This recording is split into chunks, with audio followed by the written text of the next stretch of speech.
Salut à tous et bienvenue dans cette nouvelle vidéo dans laquelle on va tester un nouveau format de vidéo.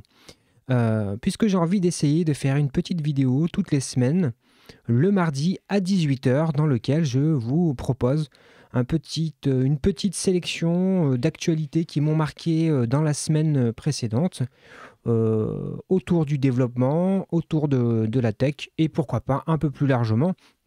En tout cas, l'idée pour moi, c'est comme ça de vous partager quelques curiosités ou quelques informations que j'ai trouvées intéressantes dans la semaine et de les partager avec vous. Donc, écoutez, si le format vous intéresse, dites-le moi en commentaire, comme ça au moins je pourrai voir si ça vaut le coup que je continue ou pas comme ça. Évidemment, vous connaissez la chanson, hein, si c'est la première fois que vous suivez une vidéo de la chaîne, vous pouvez vous abonner. Si ce format vous plaît, vous pouvez aussi lâcher un petit pouce bleu. Ça me donnera une bonne indication de si ce format-là vous plaît. Mais avant qu'on commence cette vidéo, je dois vous remercier puisque vous êtes plus de 2000 personnes abonnées à la chaîne. Et je trouve ça juste absolument incroyable. Donc je vous dis merci, merci, merci beaucoup.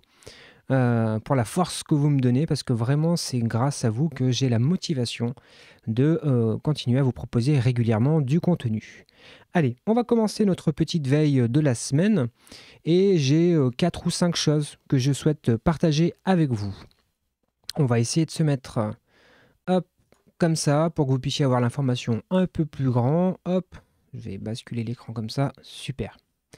La première info que je voulais partager avec vous et que moi je trouve particulièrement intéressante, c'est que enfin, ça y est, on le sait, c'est officiel, on ne doit plus dire digital, mais bien numérique. Alors ça y est, c'est officiel, hein, c'est sorti dans Légifrance et désormais, alors si on cherche le mot digital, eh bien on voit bien que le terme français c'est numérique et que l'équivalent étranger c'est digital, mais que le mot digital en français n'a rien à voir avec numérique. Alors je suis vraiment désolé pour tous ceux qui ont leur business basé sur la transition ou la transformation digitale, etc. etc. Va falloir revoir un petit peu les mots que vous utilisez, ils sont plus à jour, maintenant on doit dire numérique. Et moi je suis plutôt content.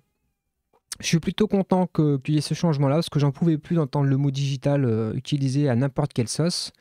Et donc, eh bien voilà, c'était une petite satisfaction de la semaine. Dites-moi en commentaire, vous, si ça vous posait souci ou pas, ce terme-là de digital.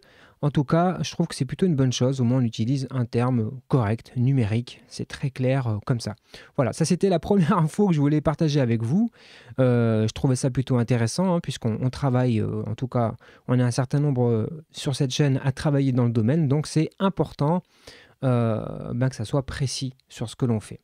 La deuxième chose que je voulais partager avec vous, c'est une vidéo extrêmement intéressante d'une chaîne YouTube qui s'appelle Tokashi69, qui a actuellement, au moment où je tourne la vidéo, 5 abonnés. La vidéo a 50 vues. Mais je peux vous assurer qu'il faut absolument que vous alliez voir cette vidéo si vous travaillez dans un environnement Windows et que vous avez envie d'utiliser la puissance de Linux, de Docker dans votre environnement pour votre environnement de développement. Alors moi j'utilise Linux, donc je ne suis pas forcément aussi précis sur comment est-ce qu'il faut faire dans le monde Windows. Et je trouve que cette vidéo elle est très bien faite. Elle va vous expliquer comment mettre en place tout votre environnement, que ce soit avec Visual Studio Code ou avec PHP Storm. Donc si vraiment vous souhaitez mettre en place cet environnement-là, je ne peux que vous conseiller de 1. Vous abonner à la chaîne, 2. Mettre un like à cette vidéo et 3, vous trouverez le lien dans la description. Hein. Comme tous les articles dont je parle aujourd'hui, vous trouverez systématiquement le lien dans la description, évidemment. Donc allez lui donner de la force, ça serait vachement bien qu'il continue à faire d'autres vidéos de cette qualité-là. Vraiment, merci beaucoup pour cette vidéo, je pense que ça va aider pas mal de monde. Donc ça, c'était une petite découverte de la semaine. Et je vous invite vraiment à aller lui donner de la force. Autre info qui n'a rien à voir avec l'informatique, mais je sais pas si je sais pas. Je pense que vous connaissez tous la chaîne de Dr Nozman et son amour pour les objets un petit peu comme ça fascinants ou un petit peu particuliers. Et là, il vient de sortir un petit objet qui s'appelle ADN. C'est un truc qui va tourner. Et je sais pas vous, mais moi, quand je travaille, j'ai toujours besoin d'avoir quelque chose dans les doigts. Vous voyez, j'ai un bouchon de feutre là que mes gamins ont laissé traîner dans le bureau. Et je suis toute la journée en train de le tripoter pendant que je réfléchis, pendant que je code ou des choses comme ça. Donc, eh bien, cet objet-là qui a sorti Dr Nozman, je me le suis commandé parce que vraiment, je pense que ça va bien m'occuper les doigts pendant que je réfléchis. Donc voilà, je trouvais ça juste sympa de partager ça avec vous. Il a sorti une vidéo où il explique un petit peu la genèse de la création de cet objet-là, qui est fabriqué en France, etc., etc. Donc je trouve ça super cool de sa part de mettre ça en vente, c'est super. Donc moi je l'ai commandé, puis peut-être que je vous en reparlerai quand je l'aurai reçu. Alors une info beaucoup moins agréable, et je pense que vous l'avez forcément vu passer, c'est presque obligatoire, voire même vous avez été concerné. Il y a eu un incendie sur un data center de OVH à Strasbourg. Et ça a eu pas mal de conséquences sur le web français, en tout cas pendant quelques jours, probablement encore pour certains. Et ça a donné pas mal de boulot à pas mal de monde. Et d'ailleurs, moi, j'en fais partie. J'ai quand même été et c'est aussi concerné. On avait des serveurs sur ce data center. Et donc, on a eu pas mal de boulot aussi pour mettre en place un certain nombre de petites choses. Et en fait, ce que pose cet incendie-là, hormis le fait qu'effectivement c'est assez dramatique qu'un data center puisse prendre feu comme ça pose une autre question de est-ce que les gens avaient bien pris en compte l'importance de faire des sauvegardes et de ne pas simplement se reposer, entre guillemets, sur l'hébergeur, quand bien même il propose des options de sauvegarde. Si vous êtes un professionnel ou une DSI, vous devez vous assurer absolument de disposer de sauvegarde à différents endroits, voire même, c'est même conseillé, au moins une version qui n'est plus connectée à Internet. Donc une version, je ne sais pas, moi, sur bande ou des choses comme ça, si ce sont des données vraiment importantes. Et cet incendie met en exergue, en fait, le manque de sauvegarde, le manque de prise de conscience que finalement, le pire peut arriver. Quand on met en place un plan de sauvegarde, quand on pense à un PRI ou un PRA, il faut toujours imaginer le pire.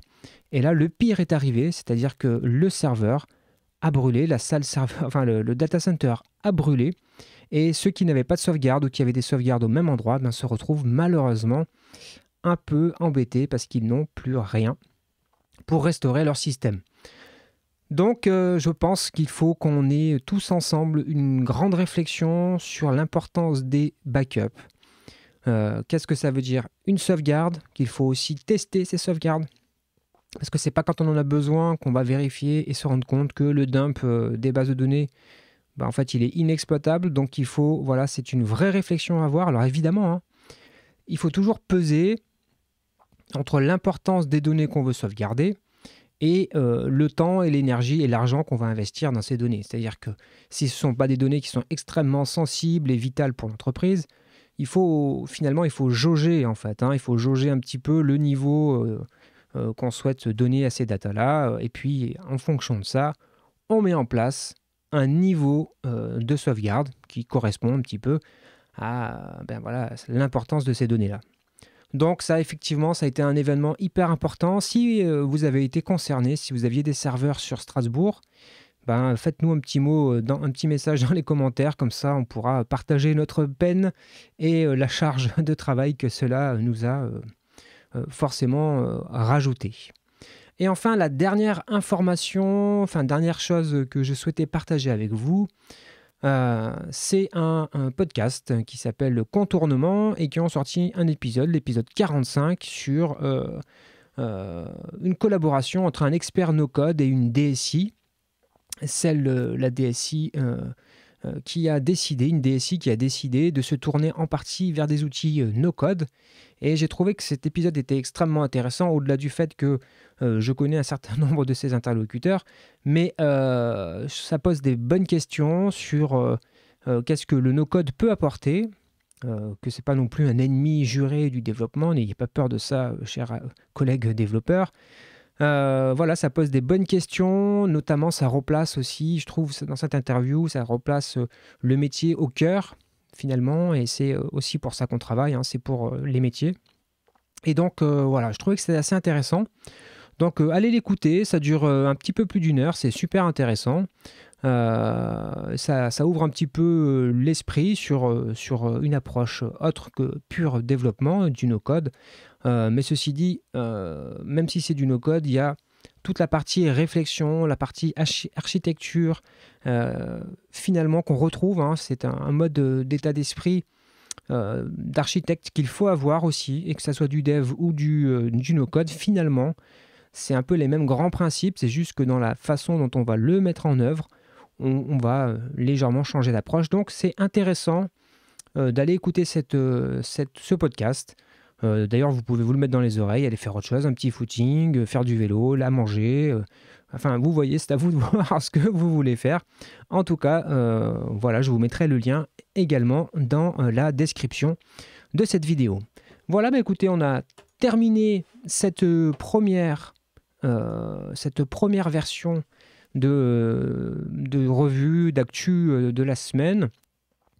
Alors j'espère que ça va vous plaire, c'est un essai que je fais aujourd'hui, puis c'était aussi pour moi l'occasion de vous remercier encore une nouvelle fois hein, vous êtes 2000 à me suivre sur la chaîne, c'est juste incroyable.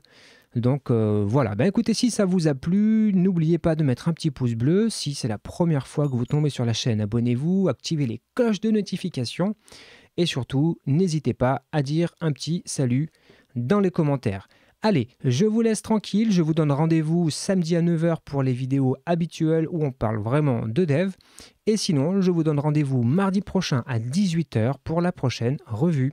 Allez, salut, ciao ciao.